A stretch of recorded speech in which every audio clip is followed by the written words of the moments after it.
Evening and welcome. I'm Cindy Wells. I am the Vice President of League of Women Voters, and I will be the moderator for this evening's forum. Tonight's forum will run from 7 to 8:30. We're a few minutes after, but I think that's okay.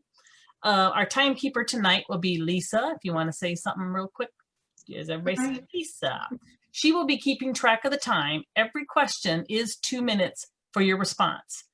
If it's a question more targeted at one of the groups, because tonight we have supervisors and auditors and the sheriff, all those candidates. So maybe there's some questions that'll be mostly focused at one, maybe focused with one group. So then just say pass and, I don't have anything to add. I mean, nobody will think you don't know what you're talking about. It's just something that maybe isn't under your issues.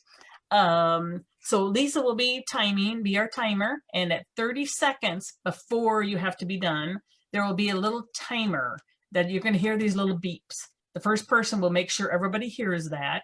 And then at the 2 minutes, then it's not going to stop. So you have to kind of listen to it. It's not annoying. It's not loud, but you can still hear it. So we already tested it, and we shouldn't have a problem with that. So tonight we have 8 candidates participating, and I've drawn for the order that I am going to be asking you. And it's going to be kind of like a round robin. I'll start with the first person. The next time I'll start with the second person. So everybody's going to have a chance to be first and last. The order that I drew is this order. Linda Leyland is first. She's a supervisor candidate, and everybody's going to have their time for their introduction and their but I'm just going to read this off. Brent Dunlop is a supervisor candidate. He's number 2. Number 3 is Chris Schwartz, supervisor candidate. Tom Little, number 4, supervisor candidate. Billy Joe Heth is auditor candidate. And 6 is Grant Veeder, auditor candidate. Number 7 is Tony Thompson, sheriff candidate. And 8 is Dan Trelka, sheriff candidate. Everybody got that? Screening the questions tonight will be Augusta Sires, and we will be, for the audience, if you would like to submit a question, there's going to be 2 different ways. If you're on Zoom, there is a chat button. Just type in that question. Nobody will be verbal. I mean, there is nobody that has the opportunity to ask the questions out loud. It has to be typed in. So you can do Zoom, and it'll be under the chat button, or on Facebook, just make a comment. And then Augusta will be looking at those, and she's going to be texting me those questions. So in the order that I received them, she'll be checking for duplicates, because sometimes people maybe didn't realize someone on chat already said that. So she'll be watching for that. So there shouldn't be duplicates. So I will just do it in the order that it's there. So it'll work pretty slick to do that. So what we do is we go through that order that I was talking about. So I think if there aren't any questions from the candidates, I think we'll start with our opening statements. Does anybody have any questions? Okay, then the first candidate is Linda Leyland. She will begin her opening statement.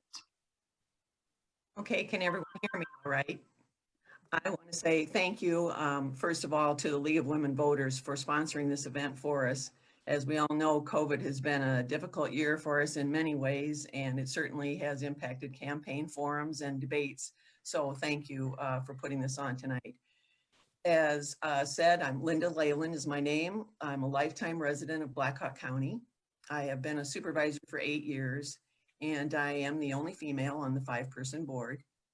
Before running for office, I worked in economic development for over 25 years. And my job primarily was working with businesses in Black Hawk County that were expanding.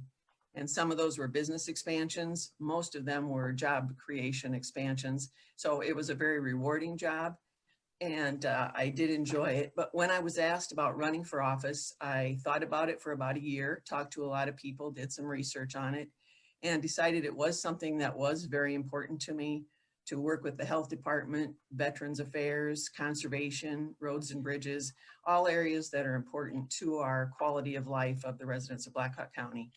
So I decided then that I would run.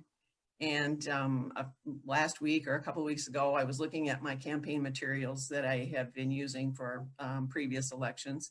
And the tagline I had selected was committed to community, dedicated to progress. And in the 8 years in office, I would say we have made some great progress in probably all areas of county government. And I'm very proud of that. And if anything has changed for me personally, it's probably that I'm even more committed to the community or to the county. It's been an honor to serve the citizens of Black Hawk County, and I hope I've earned your trust to serve another term. And I look forward to the discussion tonight. Thank you. Okay, thanks, Linda. Next up is Brent. All right, I got unmuted there. I also want to start by saying thanks to the League of Women's Voters for hosting this event. I'm excited to be here and to talk about some important county topics. I currently live in Cedar Falls with my two sons, Sterling and Jones, and our dog, Max. I have bachelor degrees in finance and real estate and a master's of business administration. I worked at John Deere for almost 6 years, my last job being in supplier management and working with new product development. This required working with various departments with diverse ranges of expertise, engineers, marketing, my suppliers. The end goal was always a collaborated effort to find the best result. This required asking difficult questions and working together to find what was best for John Deere. This translates well to being one of 5 members of a board of supervisors because we're challenged with the same thing, asking difficult questions, working together, and finding a common goal in the best interest of representing Black Hawk County. I enjoyed my time working with John Deere, and I always had the passion of being involved with community and construction. So I was volunteering for junior achievement, working with middle schoolers in entrepreneurship, and I was inspired to pursue my own dream of being a business owner. So a little over 5 years ago, I founded Friday After Work and work as a general contractor doing residential construction. And I love it. Being a contractor and being a supervisor are similar in regards to responsible spending, responsible budgeting, and delivering on goals. When I create a bid, I'm a steward of clients' money, and I take responsibility in delivering the best value solution. As a supervisor, I will be a responsible steward of taxpayers' money and work to deliver on high-value solutions. I'm an excellent fit to represent Black Hawk County on the Board of Supervisors based on my background in responsible spending, collaborating as a team to find creative solutions, and being a small business owner. And a vote for me is a vote for Black Hawk County. Thank you. Thank you, Brent. Okay, next is Chris. Yes, thank you to the League of Women Voters for hosting us all tonight for this forum. It has been an honor to serve my first term as a Black Hawk County Supervisor. I'm very proud of the accomplishments that we've been able to accomplish in that first term in office. Most recently, I helped lead the effort to turn 7 county buildings completely solar, which is going to help combat climate change, as well as save over $1.5 million of taxpayer money, while at the same time creating good local union electrician jobs. I stood up for the rights of workers when the state gutted collective bargaining. I helped establish the Waterloo Warming Center, which saved lives last winter and fought unrelentlessly when we were forced to find a new location. I helped push for the full funding of the new Black Hawk County Veterans Affairs Community Center, something we're all very proud of. I pushed for open government by getting our meetings on YouTube and our county on social media.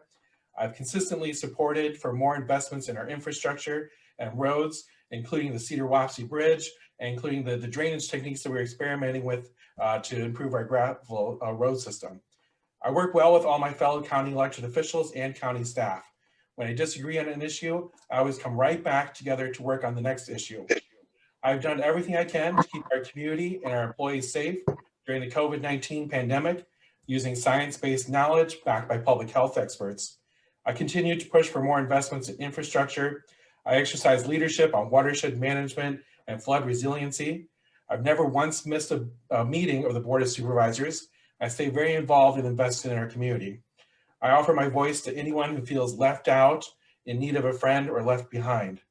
I try to lead with compassion, empathy, and a willingness to learn, all while trying to be the most accessible county supervisor I can be. I feel like that my service has earned a second term as your Black Hawk County Supervisor. Thank you so much. Thanks, Chris. Okay, next is Tom. Okay, well, certainly I want to thank too the League of Women Voters for hosting this tonight in these times where it seems like everything we do is virtual. So anyway, I'll give you a little bit of background on myself. I've been on the Board of Supervisors for 16 years. I was on the Evansdale City Council for 11 years as an elected official, city council person. I was elected to the Board of Supervisors. I'm a lifelong citizen of Black Hawk County.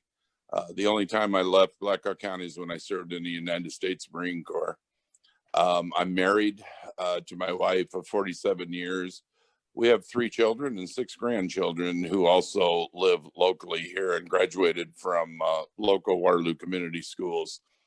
I retired from John Deere's 35 years. I was a UAW wage trainer for 10 years, teaching classes not only for the salary and also for the wage.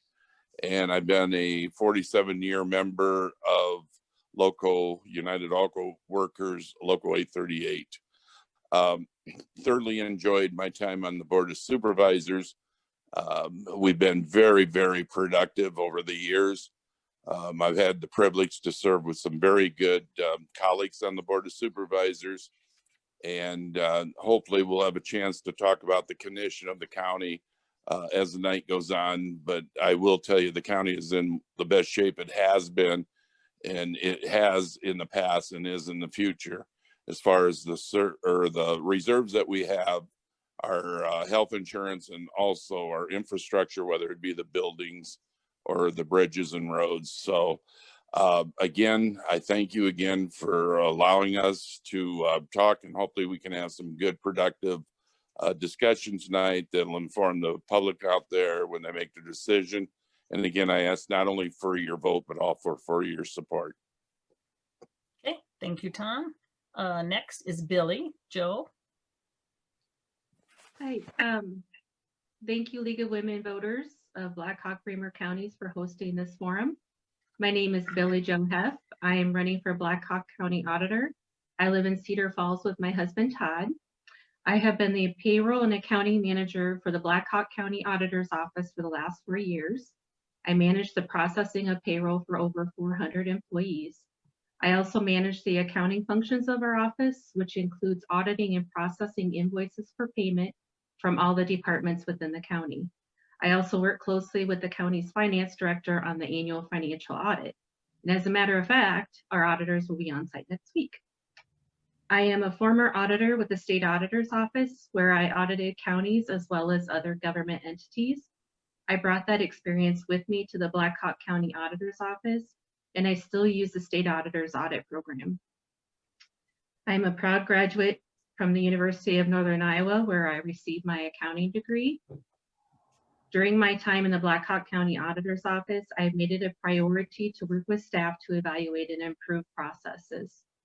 For example, the first thing I did was jump into the payroll process to learn it. I also got feedback from staff and other departments on what was working and what was not.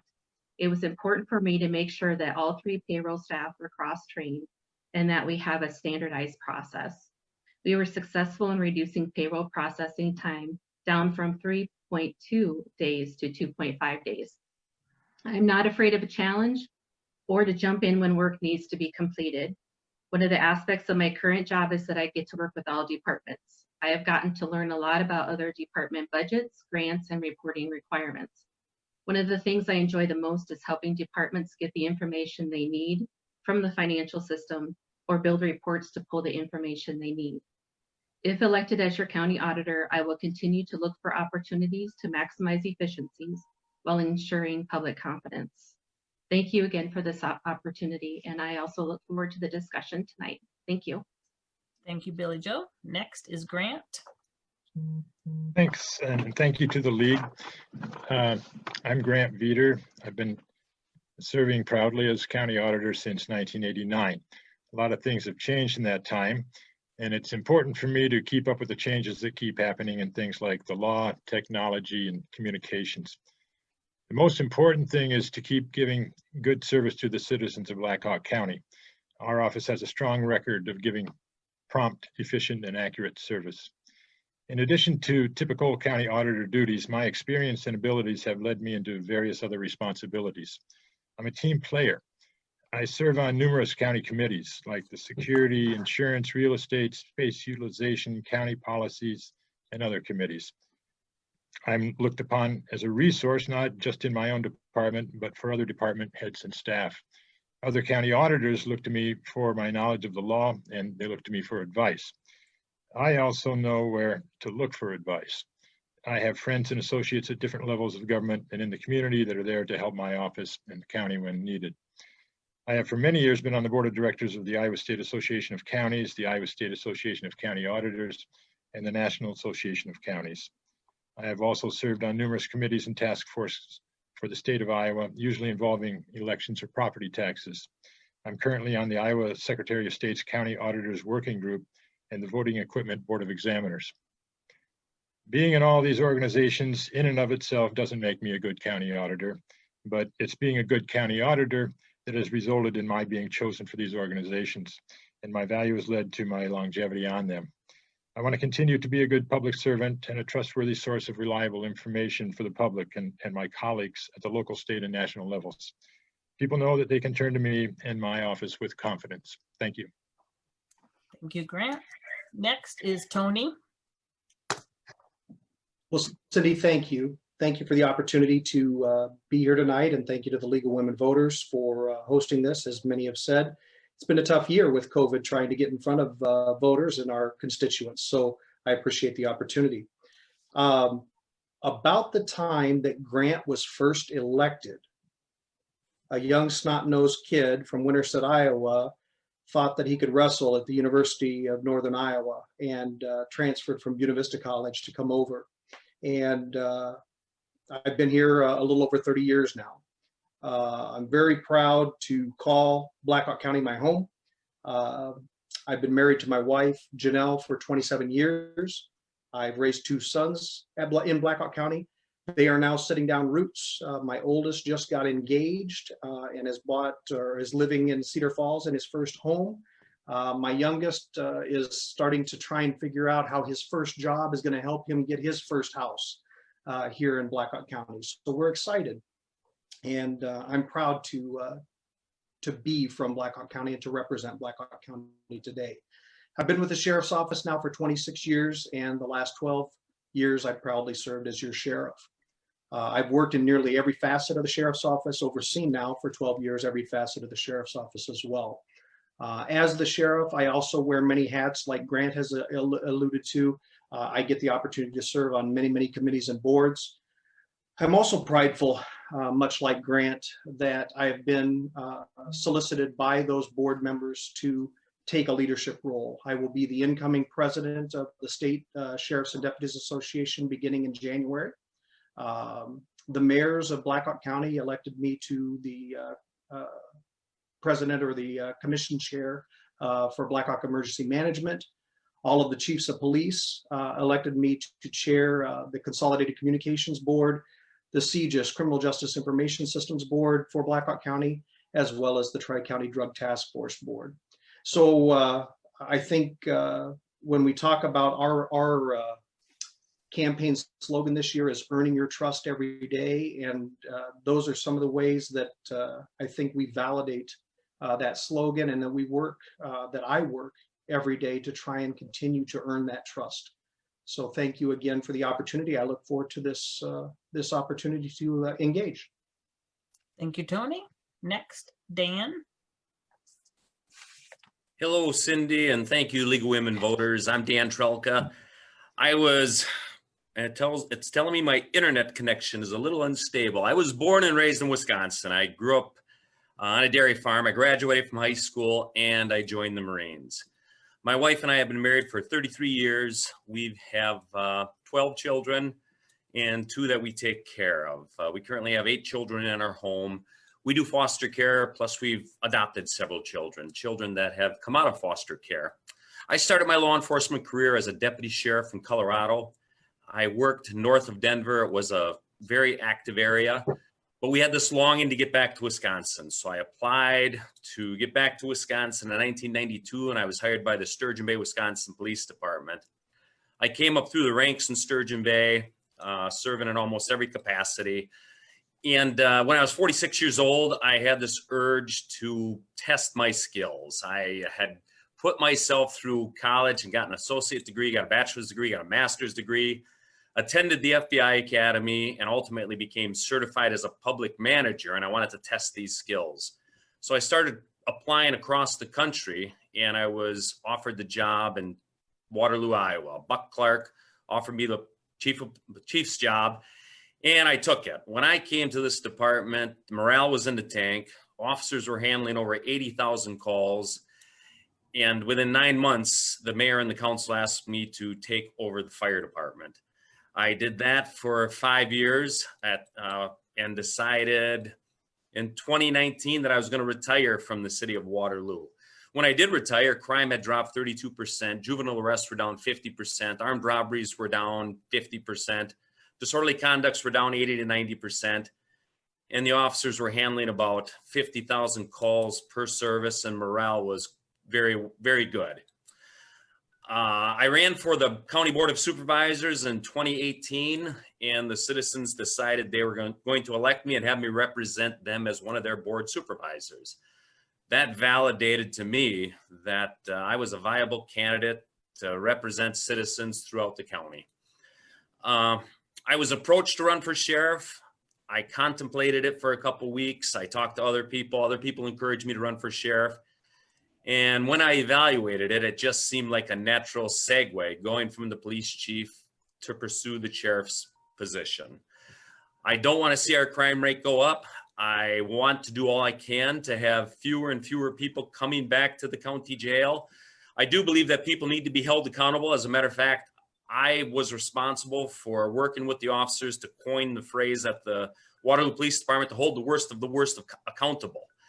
And that simply means if you're a convicted felon or a gang member, number one, who continually engages in criminal behavior, number two, and that criminal behavior involves violence or use of a weapon, Just to we be need to fair, hold we've you got to wrap accountable up. by all legal means necessary. Okay, thanks, Dan. Maybe, yeah, did everybody hear that little chirp? Mhm. Yeah, hopefully, yeah, I know it's hard when you're talking. It is hard, so thank you. Okay, now we will move on to our opening question. And the opening question will now start with Brent. And the question is, what is the most crucial problem facing Black Hawk County? The most crucial problem and pertaining to my role in the purview of my job as a Board of County Supervisor involves keeping our county competitive. To be a competitive county means we need to be inviting to citizens, have our citizens feel confident in what we're doing. This means keeping our tax rates low and effective and efficient spending of our tax dollars. Doing this, it gives confidence in businesses to invest in Black Hawk County, which creates jobs, creates commerce, and is great for the county. It actually creates more tax dollars so that we can be efficient with our spending. The types of spending that we can do involving attracting citizens outside of business requires investments such as our parks and keeping our roads clean and doing things that are going to build the commerce of Black Hawk County and attract the young families. On top of that, to keep our county competitive, that means that citizens need to feel safe walking around the county. One of the roles of the Board of Supervisors is working with the Sheriff's Department.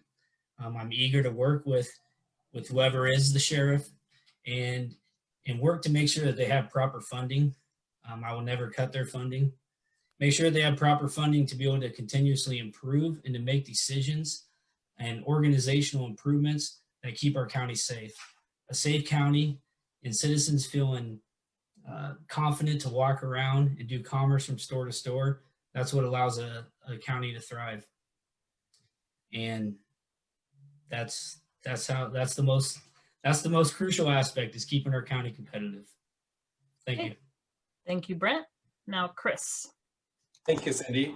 I feel like the most crucial issue facing Black Hawk County is going to be growth and opportunity. In my first term, I've been a consistent voice for Black Hawk County, for the need for Black Hawk County to get directly involved in targeted economic development. The communities in Iowa that have seen the largest growth have the counties at the table involved in economic development. So I believe that the county going forward should be adding at least one dedicated staff person focused on recruiting businesses that pay a livable wage to come and locate here in Black Hawk County.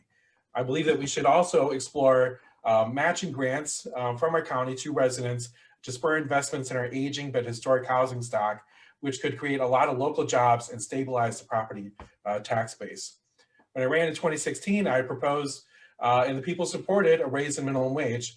Unfortunately, the state took that power away and has not increased the wage above the poverty wage of $7.25 an hour. So we've got to keep the pressure on the state to do that. We must also seek criminal justice reforms that end the barriers to keep folks, that currently keep folks out of the job market and reduce the disparity in minority versus white unemployment that exists here in our community. To be a community that the young people want to stay in the businesses large and small want to invest in, we must also continue to invest in stellar recreational opportunities, green energy, and solid infrastructure that can make this one of the most desirable places to both live, work, and invest in. Okay, thank you. Thanks, Chris. Tom. Yeah, first I want to apologize. It looks like I'm the only one that don't have video, and I've been working on that when the others are speaking. But what I would like to kind of put out there a little bit, probably the most current problem that we're facing right now, obviously, is the COVID situation. And there's a lot of different areas that we have to take a look at. And the board's been dealing with that, working with the health department. Also, I think a lot of people have heard how the state's talking, or all the municipalities are talking about the loss of revenues, and the Board of Supervisors and the county is going to be in the same boat. So kind of projecting where that's going to put us at when we come up to our next fiscal year budget. As I talk about the different things tonight over Black Hawk County, I don't mean me particular. It takes not I, but we to do it. Not one supervisor, not two. It takes a majority of the supervisors to get anything done. And that's why we're in the position we are today. Obviously, economic development's always important, but as a county supervisor in the unincorporated areas, they are far and few in between. But the board has always been actively working on that.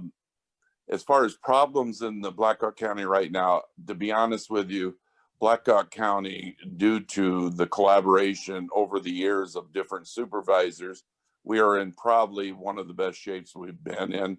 We have been for the last 6, 7, 8 years in regards to our reserves. The normal reserves for a county or a municipality is usually the auditor likes to keep it around about 25%. I think currently we're running about 38%. We're self-insured. As self-insured, our insurance fund is running real high. So we're healthy there. And as far as the work we've done throughout the infrastructures, whether it be our buildings, the improvements we made there, the roads and bridges, it's a continued problem. We're the 5th largest county, but we're also one of the more productive counties in the state of Iowa. And when the state was passing the gas tax, they kind of used Black Hawk County as an example on how we took care of business, how we managed our money, and how we funded these programs. So I feel proud about that, but I can't emphasize enough, it's not one supervisor, it's the majority of the Board of Supervisors that makes the decisions. And I think over the years, we've done a very good job. Okay, thank you. Thank you, Tom. And next, Billy Joe. Thank you, Cindy. Well, I think the biggest challenge for Black Hawk County is that in the next 2 to 5 years, there's going to be a significant amount of financial staff that are going to be eligible to retire. That is a lot of years of experience and wisdom that will leave with them. So I think it's important that the Board of Supervisors encourage and support those departments to have a succession plan and to be able to recruit qualified individuals, or encourage existing staff to get the training to hire those positions internally. Currently in the auditor's office, because of the work done to improve efficiencies and to standardize processes, when we do have a retirement of a payroll staff in the near future, we will be able to replace that position with a much needed accountant position. That will allow us to implement some systems. So Okay, Thank you, Cindy. thank you. Next is Grant.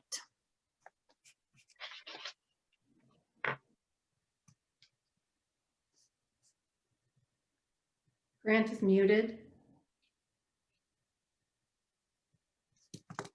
So is my 2 minutes up?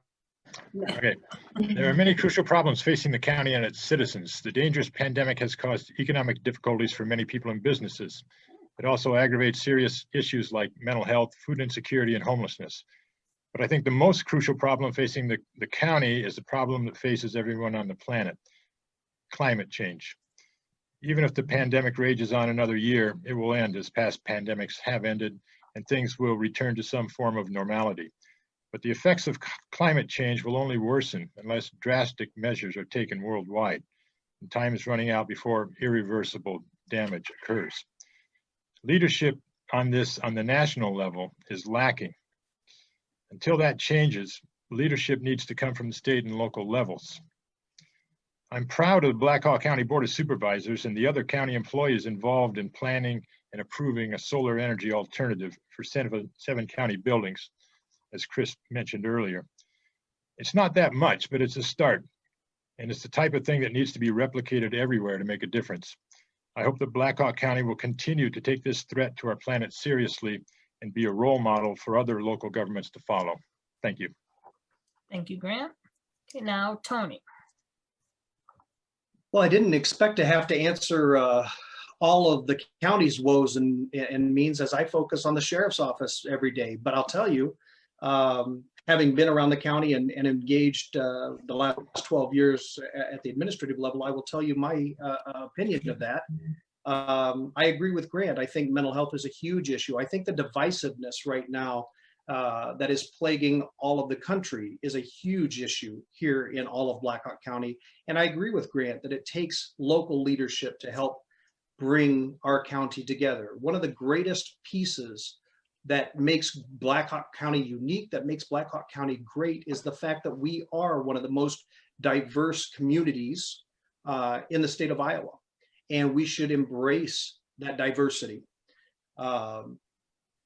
We have a considerable lack of trust, lack of faith, lack of resources, and a lack of foresight oftentimes with regard to all of those issues in our county. And I think the opportunity exists to correct all of those kinds of things. And again, I don't sit here throwing daggers. I really kind of internalized all of those questions as to, so what? So what does that have to do with us? Well, you know, we've been dealing, and I've been dealing with the mental health crisis on the front edge for the last 8 years. Diversity and divisiveness and lack of trust and lack of faith.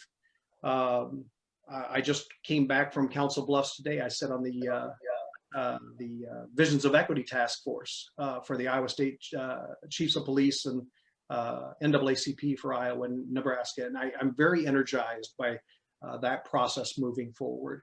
And so I think engagement and transparency and involvement and ownership of those conditions and those problems.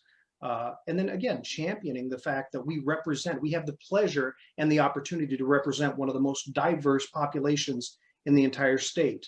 That's our opportunity. And so while it may be a problem, it's also our opportunity. Thank you, Tony. Now, Dan. I think the most crucial problem facing Black Hawk County right now is the acts of young men picking up weapons and using them in crime of violence against other people.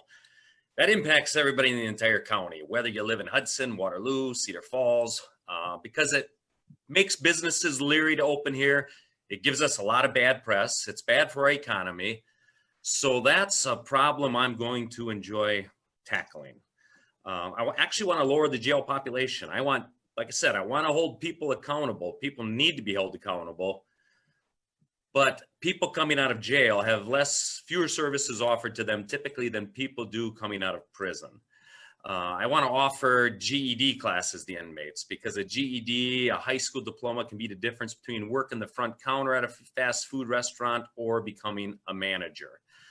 I'm going to sit and have lunch with the inmates. I'm going to sit and have breakfast with them. I'm going to ask them how the food is. I'm going to ask them how the conditions are.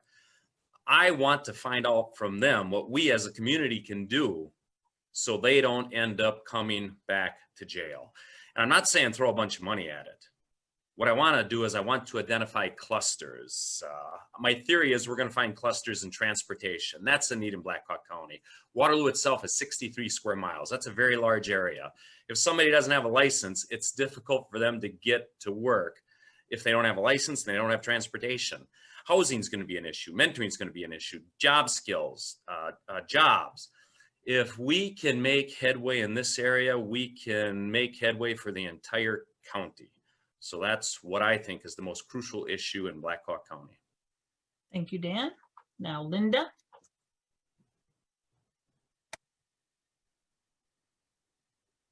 I think, all right. Everybody's touched on such great points. Definitely, we want to make Black Hawk County, I think, the place that we all want others to come to, whether that's businesses or residents that come here to live. And I said part of doing that is keeping our tax rates from the county standpoint. Our reserves have certainly helped us over the years to do that. We always have to remember, however, there are other partners that have tax rates like the schools and the cities that add to that. So while our percentage of the tax bill is 15 to 19%, and we work hard to keep that low, that sometimes it's, like I say, a combination of efforts of all of us to work on that. So I'd like to see us all work with our communities, probably closer, and how we can accomplish that, I don't know, but it's certainly something I'd like to see us do, because growth and opportunity is something that is important to all of us. Economic development, jobs for our people, and good paying jobs, as Chris touched on as well. And the health and safety of our residents is probably the responsibility of all of us. And I don't think any of us shirk that responsibility and don't take that seriously. COVID has certainly played into this year of setting many things back, but I think the county has forged ahead with many of the important projects and accomplished a lot of things. Although we're looking at the next year or two and seeing what this ripple effect will be on us, whether it's on our residents and the people that have lost jobs, or the businesses that maybe have closed doors, and how that impacts our community and what we can do. I get to work through this and work out of it, but we have challenges before us, and that's never dampened any of our spirits. I think we just dig in. As Tony said, also, there are opportunities, and we have to tackle them as such and work together to do it, because we certainly don't work alone. We work together. Okay, thank you, Linda. Okay, now we'll move on to the questions submitted by the audience. And the first question the question will go to all of you, but the first person starting will be Chris. The question is, if you have door knocked during this campaign, how have you followed the CDC recommendations during this pandemic? I'm someone that really does love to door knock a lot, but and I've been door knocking for years and years, and have knocked on probably almost every door in Black Hawk County over the many years I've been knocking for myself and other people. But this year we made the decision that it just wasn't a safe thing to do.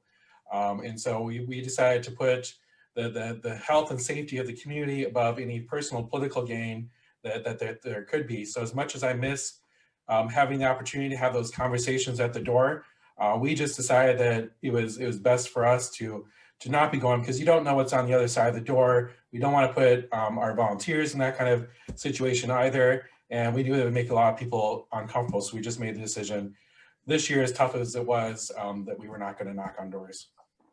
Okay, thank you, Chris. Tom? Yeah, I agree with Chris also. It's one of those years where campaigning or elections have changed 100%. Again, but that doesn't mean you can't have contact with the residents of Black Hawk County. I've talked to a lot of county residents, calling them. They've contacted me, whether it be through phone or email.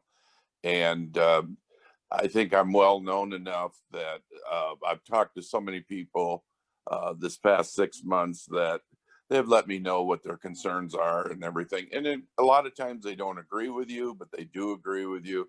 And I just enjoy it when they call, or I get a chance to call them and so forth. So it's an unusual year, but we'll get through this. And I think everybody, all the candidates have done a good job of doing that. I don't use social media as much as some of them do, but I still get a chance to touch base in all areas, all our townships throughout Black Hawk County. And I just think that we'll work through this and things will get better. Believe me, they will. Thank you, Tom. Next is Billy Joe. I'm going to pass on that question. Okay, Thank you. yeah. Next person then, Grant. I have not door knocked this year. I have used social media more than I have in the past. And I think that's a good way to reach out to people. It doesn't give you the personal face-to-face communication, but that's not necessarily the best way to communicate right now. So I think it's very prudent to keep from going up to people's doors.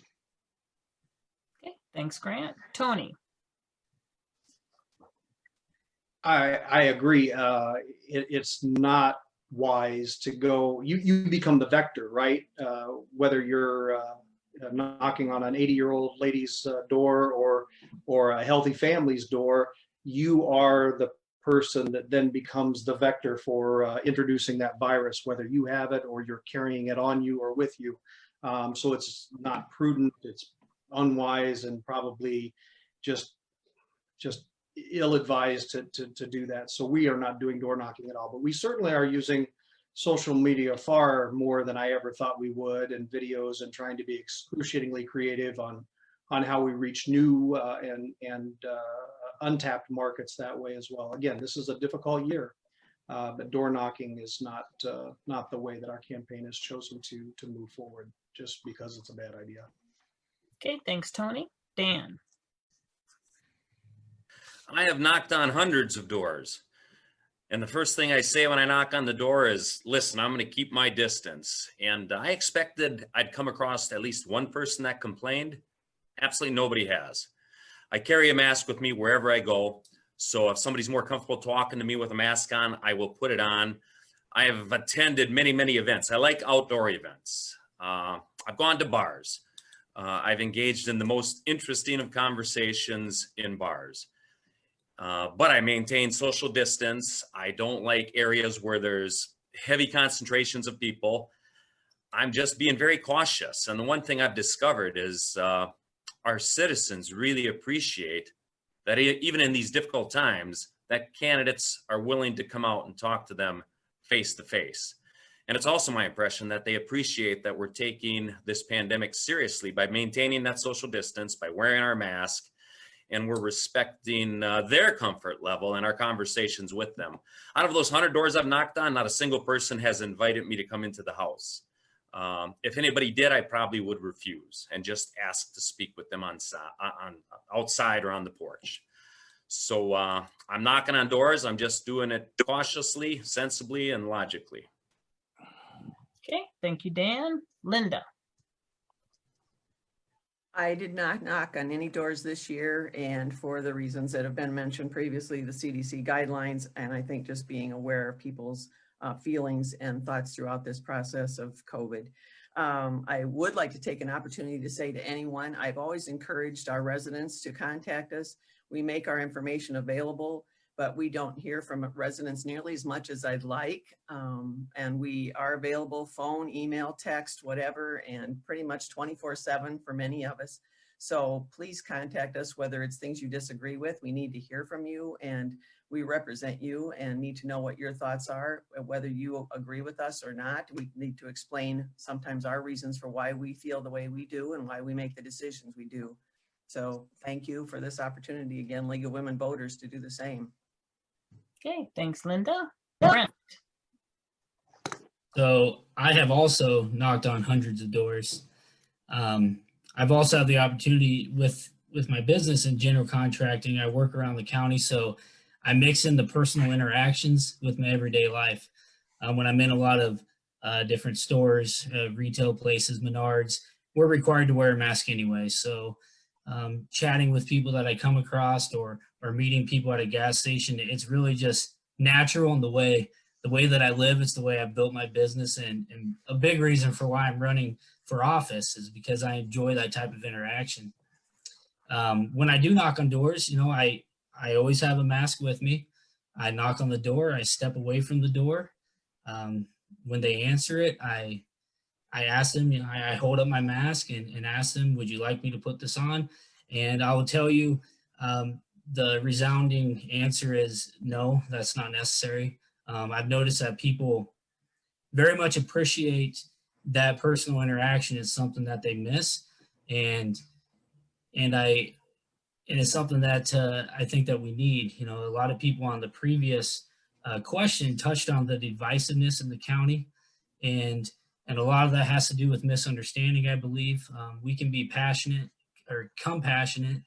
We can do things safely, and there's ways to show our citizens that we care about them, and to be able to look them in the eye and have that personal interaction. It means so much. I notice it means so much to them. I know it means so much to me, and I'm thankful that I have had the ability and the opportunity to knock on these doors and meet people across the county. Okay, thank you, Brent. Okay, the second question, and this will be Tom that begins the answers on this. Do you regularly vote in general, municipal, and school board elections? Yeah, my record on voting over the years, since I came back from the United States Marine Corps, is I voted in every election. Be honest with you, up until last year, I believe, was the first time I've ever voted a absentee ballot. I've always enjoyed going to the polls, talking to the individuals working the polls, and also seeing the people there. So that has changed a little bit, and it's a little disappointing, but obviously we have to do what we have to do. So yeah, I enjoyed it over the years, and that's what I've been doing. Okay, thank you, Tom. Next, Billy Joe. Yes. So yes, voted in the general in the city. School board, no. I don't have kiddos, so I have not voted for the school board. So yeah. Okay, thank you. Grant. Yes, I voted in every election for many, many years. I guess it would be pretty embarrassing if I missed an election since that's part of my office. So I have all the means to vote and I take advantage of them. Thank you. Tony. Yes, I have voted in every election that I've been able to since I turned voter age. Thank you. Dan. Yes, to the greatest extent possible, including getting my family to vote.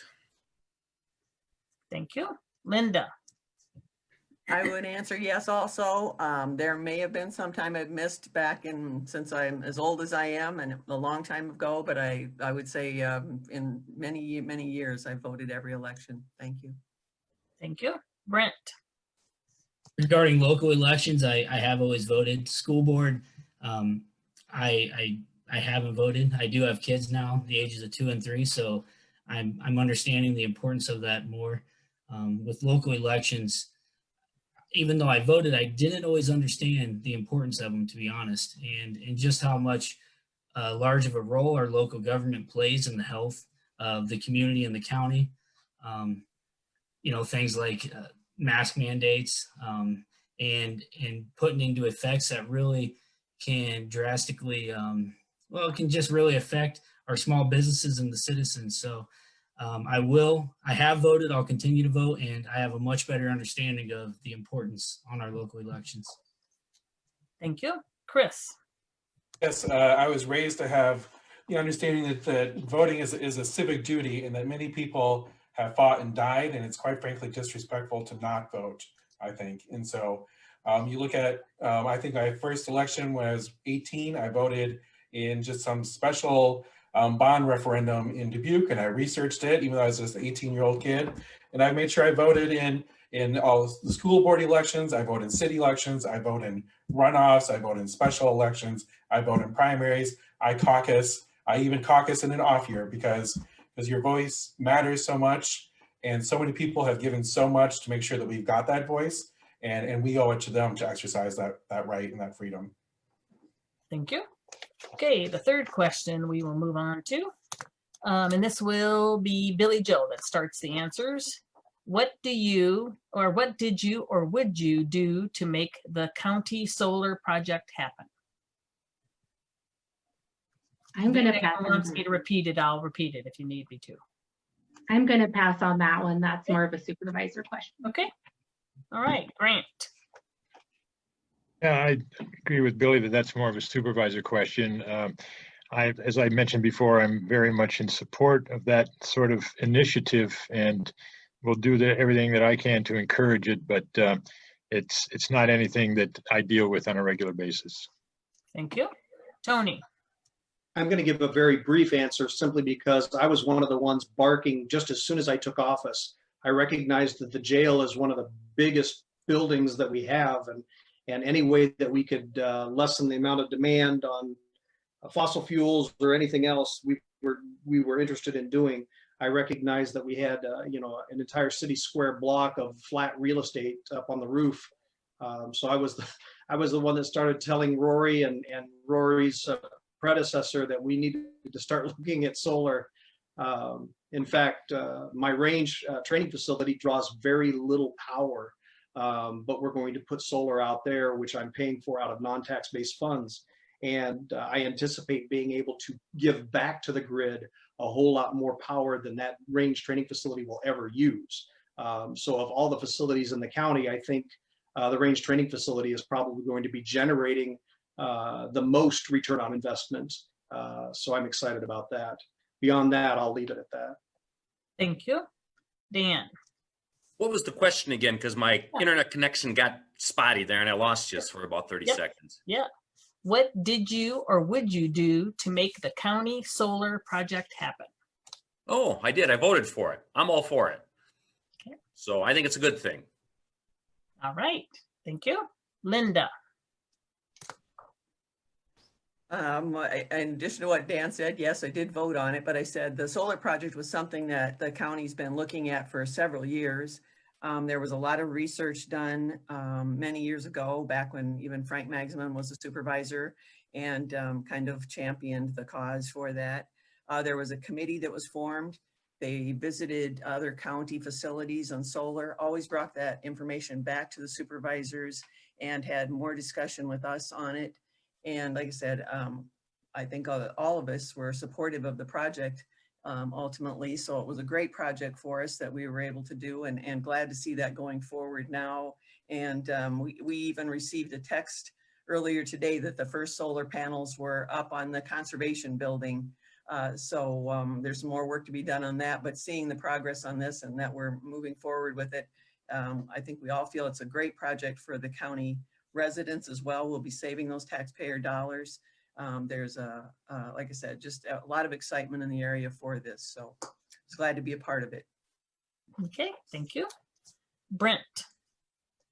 Well, I was not on the board, so I wasn't directly involved in that conversation. I can only speak to what my role would have been. I have spoken to supervisors about this, and they're confident in the decision. It sounds to me, to the best of my knowledge, that the concept was proved out. It was proven that it was a taxpayer savings. It was efficient use of our money. And when we're doing that and supporting the environment and this earth, we only get one all at the same time, then I'm in support of that. And that's the best I can answer without being directly involved. Thank you. Chris. Thank you. I've spent the last nearly 3 years serving on the Black Hawk County Alternative Energy Committee, which did all the research and planning and such with our really fantastic and dedicated staff, particularly Rory Giving, our maintenance superintendent, to get us to this point. I remember Frank Magsman, when he was retiring, he pulled me aside and said, "Chris, you need to stay on this and make sure this happens." And when he retired, my promise to him was we were going to do this. So he was the first person I texted after it became official. And it's really such a remarkable project because it's just a win-win-win all around. And one of the things that I think I helped out in when they did the first analysis, they didn't include the Pinecrest building. And I kind of pushed back a little bit on that. They came back and realized, oh, we've got all this empty land behind it. So that actually makes, we didn't factor that in. They were only looking at the roof, but when they factored in the land that were able to use, that made the Pinecrest building much more economically viable. And that's where the lion's share of both the energy savings and the tax dollar savings is coming. And so to recap, over the course of the 25-year warranty period on these panels, using conservative estimates for rate hike increases, we're going to save at least $1.5 million of taxpayer money on money that would have otherwise been spent on energy costs. The panels actually have a 40-year lifespan, so they'll keep producing energy over that period. And so when we look out 40 years, we're looking at more in the neighborhood of $2.5 million to $3 million of tax money saved, and the equivalent of 500,000 trees being planted, all of which is completely paid for by itself with the energy savings in a range of 12 to 14 years, solar project to solar project.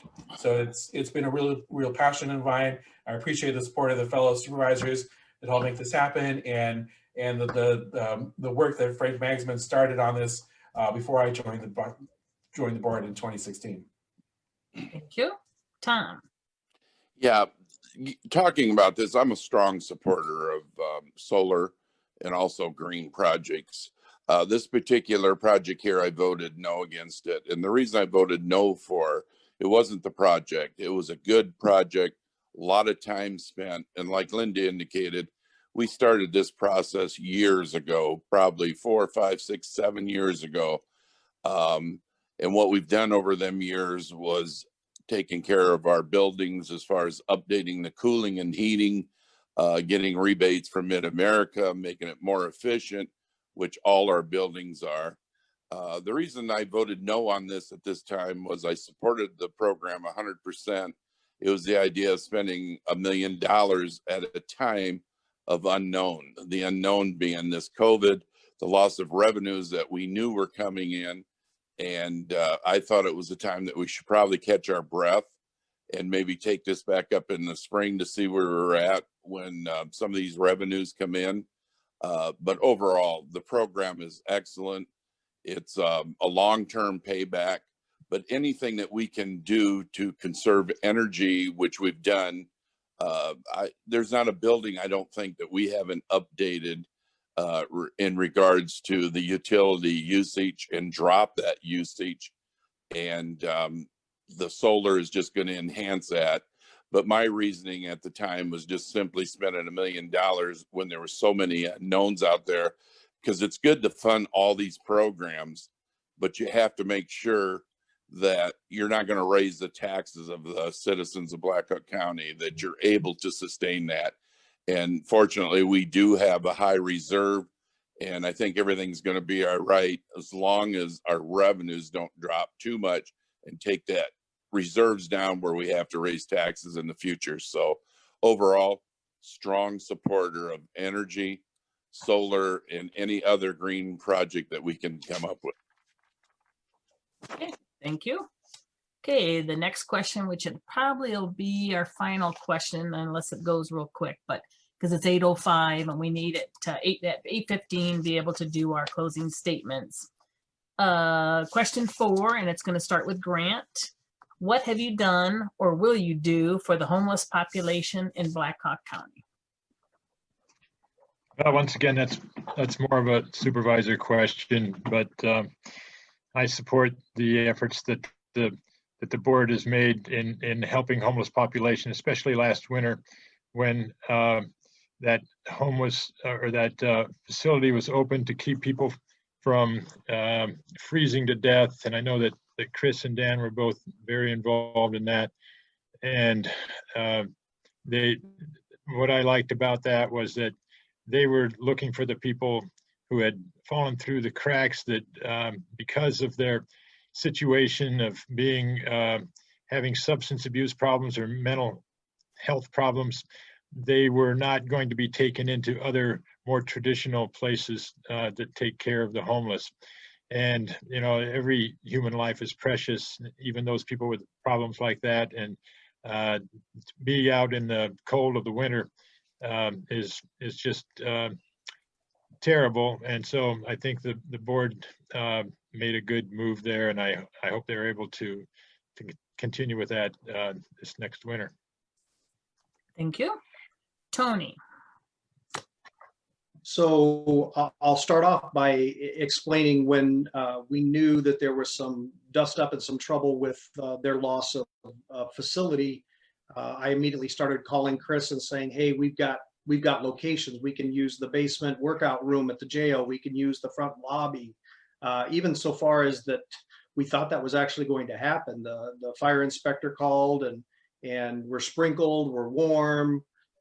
We were actually starting to move forward on how are we going to clean and disinfect and reset chairs every day to run it as an office, and then clean the lobby out every night and allow it for a warming shelter. So we were pretty engaged at the point that we thought they were going to lose it, and then ultimately they were able to move into the other building. But I'm also very closely working daily with Colleen Shipper, who is our county liaison to County Social Services. And this pertains to our homeless population with regard to where do they get to go now? What do we do with them now that there isn't a shelter? How do we transport them? And the sheriff's office is the taxi for those kinds of facility movements. I just picked one up the other day and moved him from the Motel 6 and got him to the bus station by way of Burger King, and we sat down and had an interesting lunch. But the engagement that we work with Operation Threshold. We have shelf-stable boxes of food, so we are able to either give them transportation to a location, we are able to provide them food while they're at a location, and then give them transportation where they need to go moving forward. We do look very much forward to the sheltering having a permanent location, because obviously, oftentimes, unfortunately, law enforcement is the front line contact for those folks. And so to have someplace stable and reliable every day to be able to place someone and to be resources for us as we contact those folks, that's encouraging as well. So we stay engaged, we stay on top of it, and we continue to perform our role outside of the scope of criticality of law enforcement, but certainly in the area of public safety. Thank you. Dan.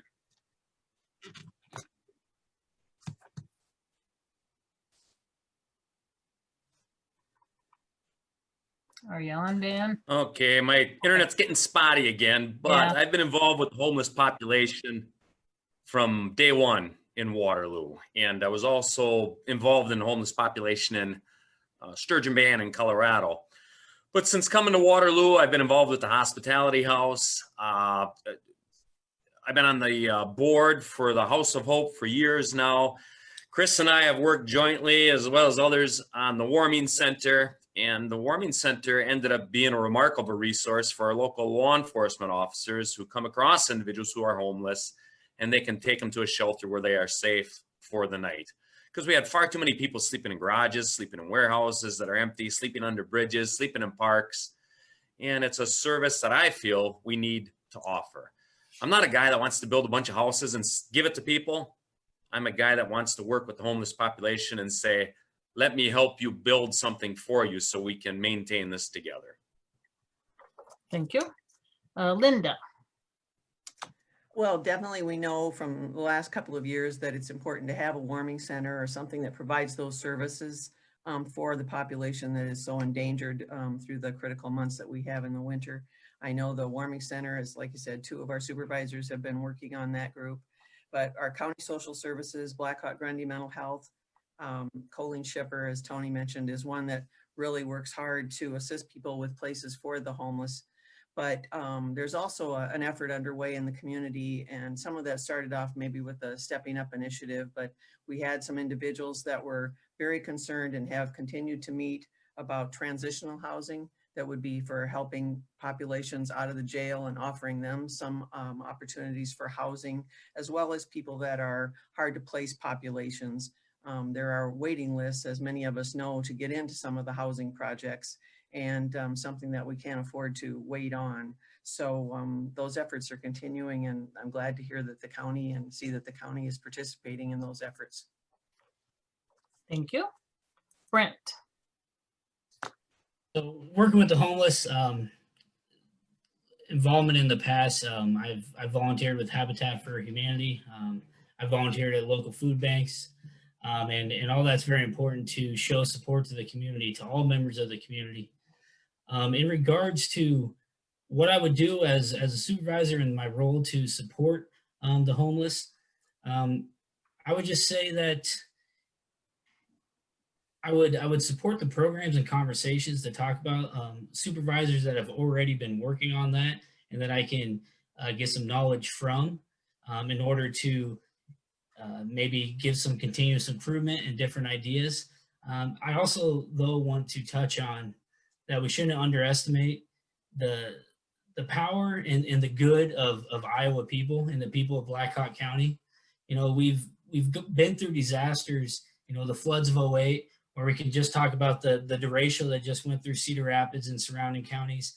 And the people rise for each other. So as a publicly appointed official, it's important that I lead by example and practice that compassion. And I am all for finding effective and responsible ways to support our homeless population. It's very important, especially in the climate of Iowa. But I believe in the good of the people, and when we're leading by example and showing that, people do rise for one another, and we just have to allow them to rise sometimes. It can't always be the government's responsibility to do that. Sometimes it's the government allowing the people to do it for each other. Thank you. Chris. I've been very passionate, really since my childhood, of helping and serving the homeless people. And I credit my parents for getting me involved in the social justice nuns that were responsible for my young education. And so as a young child, we started volunteering at what was called the Washington Center, neighborhood center in Dubuque, which was a homeless center. And that was my first introduction to the desperate situations that other people were living in, and the privilege that I had, and the privilege I had to be able to do something. And so when I became, and over the years, you know, I used to live just down the street from the hospitality house. And so I've been cooking meals for them for years. I'm cooking my next meal for the Catholic Worker House is next week, because I love to cook. I love to cook for a lot of people, but I can't host big parties at my house right now. So I've been filling that desire by cooking for homeless people right now, and I'm really excited that those opportunities exist.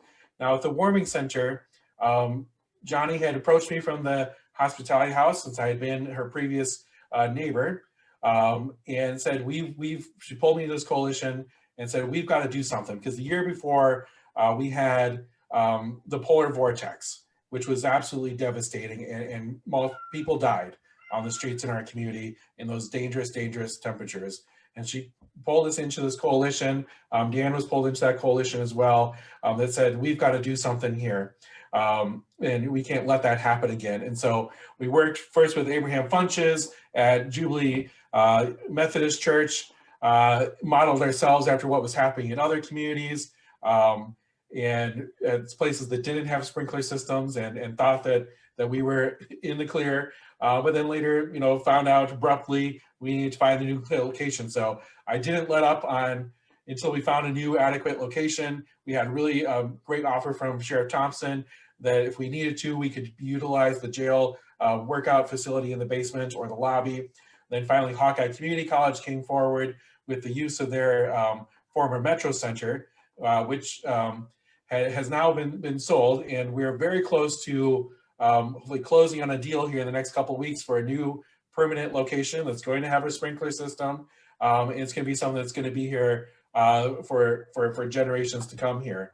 The other great thing that we did for the center is when COVID hit, I was able to work with Sheriff Thompson and Lori Glover at the Emergency Operations Center and Colleen Shipper to develop our plan for how we would deal with if we had someone show up that was positive with COVID-19, because we certainly didn't want to have an outbreak in the warming center. And we were able to develop our quarantine plan. We had to implement it a couple times for a couple scares, but thankfully we got through the season, which we actually expanded the operation of the warming center 2 months longer than we had planned on because of COVID-19.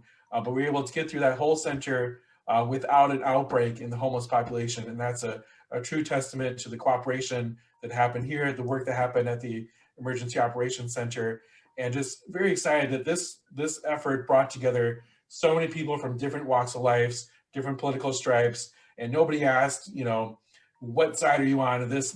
We all just came together to solve a problem, and very excited we're gonna have that resource here forever in the community. Okay, thank you. Tom? Yeah, the problem of homeless is not a new problem. It's been going on for years. The board has funded through our community services, helping in this area. We've funded through our veterans affairs funding through this, and also working with numerous nonprofit agencies throughout Black Hawk County. The recent discussion the board had here about 6 months ago was the board was in serious discussions, and everybody knew what had to be done. But what we were looking for is to get it has to be a collaborated effort, mostly with our larger municipalities, with the city of Waterloo and Cedar Falls. The county can't do it by itself.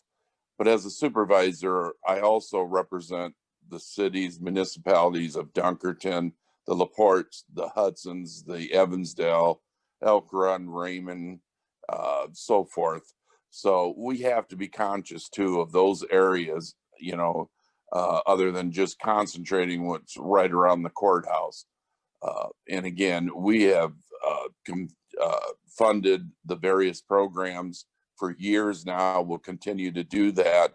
And hopefully we can work with our larger cities, the Waterloos, the Cedar Falls, and work as a team of putting something together. And I think that's where you'll be more successful rather than the county trying to do it themselves. Okay, thank you. Billy Joe? I don't have anything for that one, but can I ask you on the voting question, can you repeat that question that was asked about voting? Oh, it was, do you regularly vote in general, municipal, and school board elections? That one? Yes, Yeah. yes. What was my answer? I don't remember if you answered okay. that one. Okay, so I do regularly vote in the general, but not always in the primary. And thinking back, I'd have to look at my voting. I don't know that I've done every single city election. So I just wanted to I didn't want it to make it sound like, yes, I definitely do. So Okay. I just felt like I needed to clarify that. Okay, Thank you. thank you. Okay, now, because it is 8:20, we will begin with Tony for closing statements, and each of you get 2 minutes for that. All right. Well, again, I need to start off with a thank you. Thank you for the opportunity. Cindy, you've done a wonderful job at being the maestro of the three-ring circus once again. So we appreciate that, and certainly appreciate the support and the continuing engagement with the League of Women Voters. It's always good to be engaged and to have this opportunity for outreach. Again, my campaign has been, this year's mantra and this year's focus has been earning your trust every day. I started off in 2008 telling the voters of Black Hawk County that I was going to be an investment in the future of this Black Hawk County Sheriff's Office, a long-term investment. I was going to be somebody that you could hold their feet to the fire for years to come. And I think I've got one more term in me. I've got 4 more years to continue to pick off those things on my list that are still works in progress. And believe it or not, the wheels of government don't always work as quickly as you think they might. So we've got things that I've been exercising against for upwards of 8 years now. And we just signed contracts for a new public safety software program that I have been devastatingly hard at work for. And so it's going to take about 18 more months to get that done. We've been rejuvenating and modernizing the jail, everything from our security software. Now we're doing floors, we're doing officer workstations, we're reworking the medical and the intake areas. All of these things are works in progress. We're redoing the sewer pipes on a 25, 30-year-old building. All of this is continuing to move our organization forward. I'm prideful of where we're at. I'm prideful of where we've come from, but I'm more prideful to be able to look 4 years down the road and look at succession planning, look at the foundation that I will build for the next sheriff to be able to build his foundation on top of. And that's what I'm asking for, is the opportunity to continue to grow, to continue to move forward, and continue to build an organization that the citizens of Black Hawk County can be rightfully and justifiably proud of. You don't hear much from the sheriff's office, and I think that's purposeful. In a day and age where if it bleeds, it leads, you're not hearing much from us. And I often laugh when I hear my opponent talk about drops in crime. Crime dropped everywhere. Every agency has experienced crime drop since the early 1990s. I just don't outwardly jump up and down and say I'm taking credit for it. But every agency across the United States experienced drops in crime. And almost systemically across the county, all of us experienced the same drops in crime. So I'm prideful of the roles that we've got the opportunity to have. I'm prideful of the opportunities that I've been given, and I'm anticipating the opportunities to continue to earn people's trust every day with this election. So thank you, Cindy. Thank you for the time, and thank you for the opportunity, League of Women Voters. Thank you, Tony. Dan. Hello, Cindy. I've worn many different hats and been successful in every single endeavor. When I was a rookie in Colorado, I was named Officer of the Year. I went on to Wisconsin, came up through the ranks, was ultimately named Chief, named Officer of the Year in Door County after I was the Chief. Took on the challenge in Waterloo to be the police chief, and I am proud of what this community accomplished in their crime rate, down more than 30%. That's quite significant in a 10-year period. And it wasn't just me. It was the officers. It was the community. It was all of us pulling together. Like I said, disorderly conduct calls down 80, 90%. Juvenile arrests down 50%. Good things happened. And then I took over the fire department, less than 9 months on the job. So I encourage the citizens, the voters, talk to Waterloo police officers, talk to Waterloo firefighters, talk to those who I have a relationship with. I'm proud to offer the voters a choice, and I'm proud to offer a contrast in candidates. I have a belief and a philosophy that I've used for years, that if I treat my employees with dignity and respect, they will give us a better product. So I encourage voters to do the homework. I'm proud to offer a contrast. I'm proud to offer a choice. And when the voters speak November 3rd, so be it. We move on from there. Thank you. Thank you, Dan. Linda. Well, I too would like to thank you, Cindy, as well as the League of Women Voters for giving us this opportunity to share information and answer questions. And thanks to all of you who have asked questions. I think the supervisors have all reiterated several times tonight how being in a strong financial position benefits the taxpayers from a taxing standpoint, but also that it gives the county an opportunity to look at how we can do things better or what things we can be doing. There currently is a plan in place showing the goals and objectives for all our departments in the county, but there's a desire by most of the board to do more strategic planning. And we have 5-year plans for those departments that have the large projects, but I think a consolidated plan would be of benefit to us. And I think we always need to be looking at more closely at staffing, services, our policies, things like that, that always looking at how we can do better, what we need to be doing better. And I think one of the secrets probably of Black Hawk County is the great staff that we have.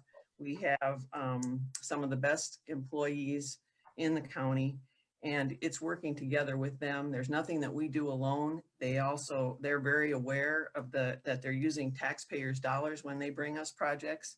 and understand how important it is for them to do their due diligence and present us options so that we can make those decisions for the taxpayers. So I would like to have a part in continuing those efforts and hope that my 8 years of experience would be of value and that the residents feel that way also.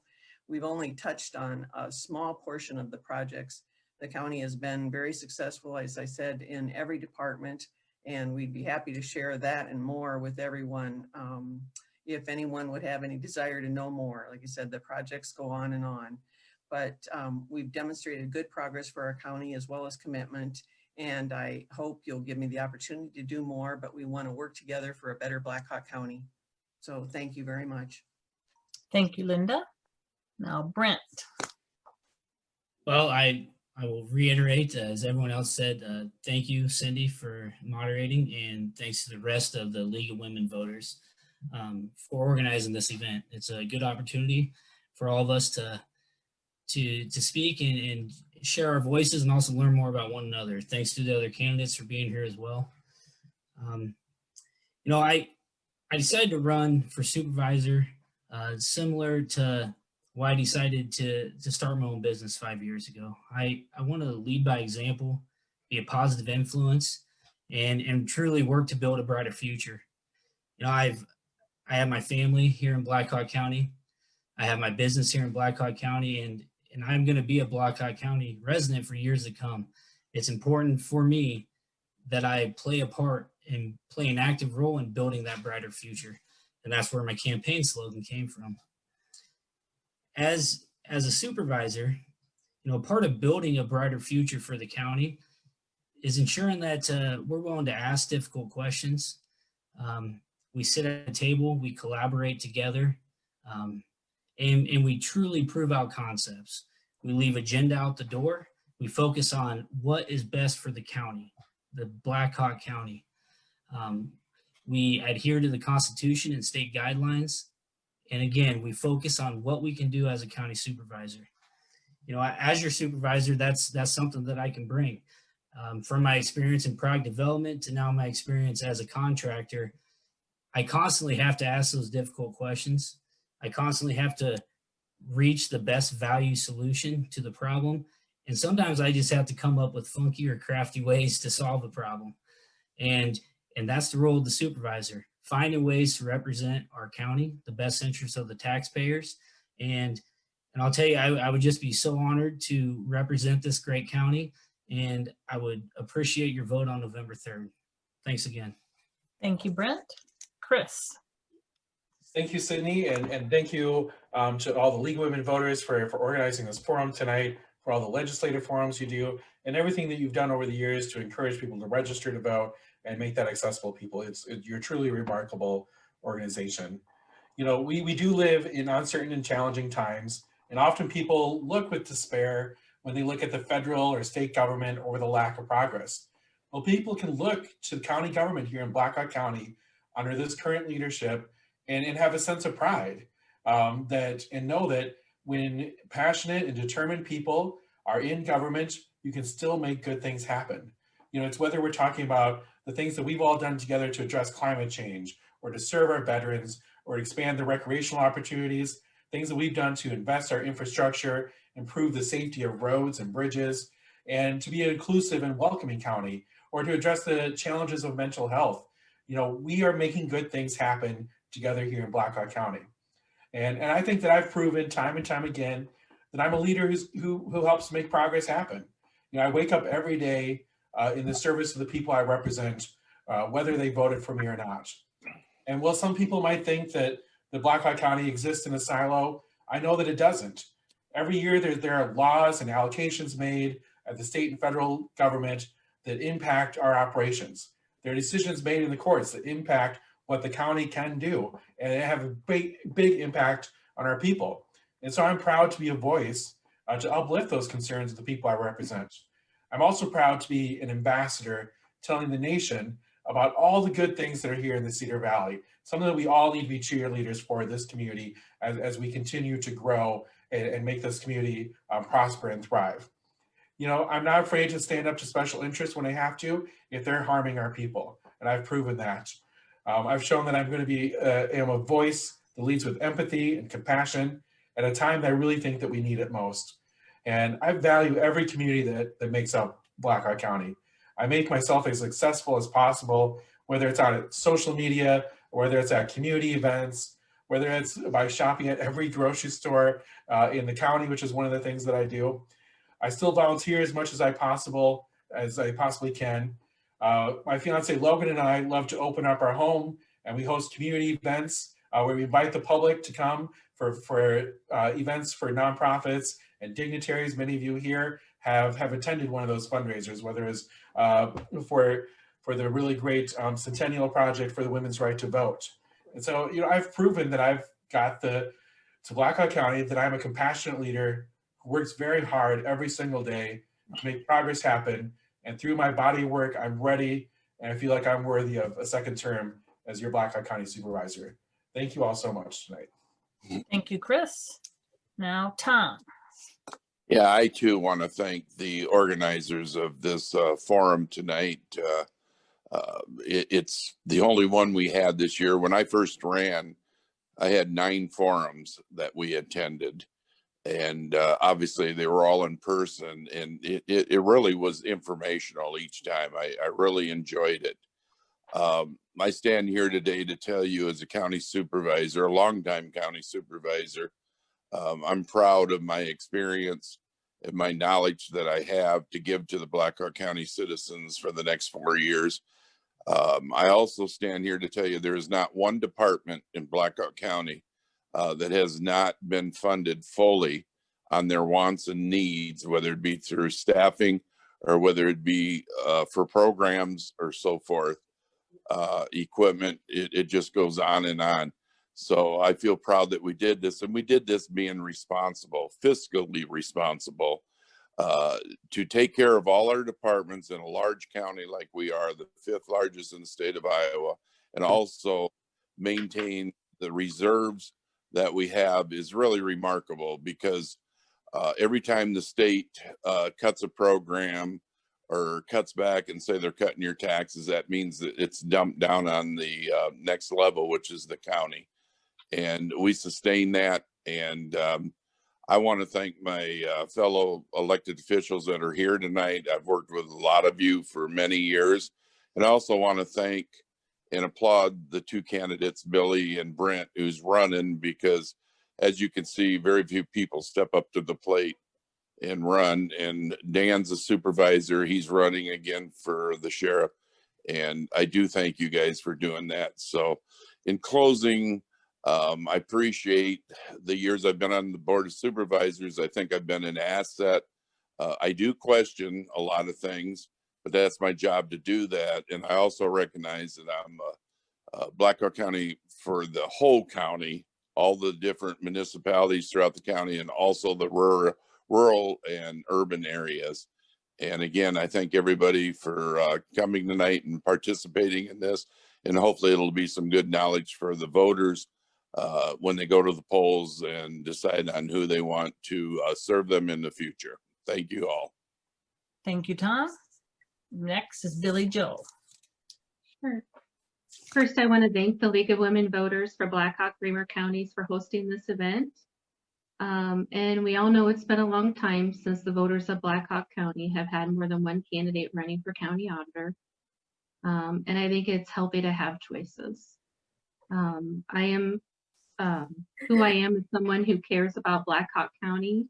I am very proud of the work that staff and I have accomplished. If elected county auditor, please know that I will perform the duties of county auditor with independence, increased transparent information to the public, and of course, efficient use of taxpayer resources. I am positive that my accounting and auditing experience will make for an easy transition. Again, thank you for giving me this opportunity, and I look forward to getting to work. Thank you. Thank you, Billy Joe.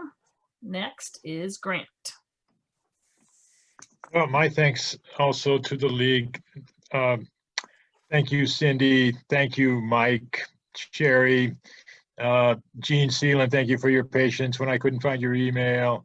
You all do a great job, and this is something that's very important to have in a community. Like Tom said, there used to be a lot of these. Now there are not so many anymore. And you people are carrying the standard forward, and we appreciate that. All I really want to say in closing is just to repeat some of what I said before. I want to continue to be a good public servant and a trustworthy source of reliable information. And I want people to know that they can turn to me in my office with confidence. Thank you and good night. Thank you, Grant. And I would like to thank all of the candidates for participating tonight. It was nice to have every one of you here, and most importantly, for serving. It's a huge commitment of time, energy, and resources, and we do appreciate your efforts. Also, I'd like to thank everyone watching, or that's going to watch later, for watching our virtual forum. It helps educate you on the issues, and most importantly, if you would use your voice by voting on November 3rd. Your vote can and does make a difference. Thank you all. Good evening. Thank you. Thank you. Thanks, everybody.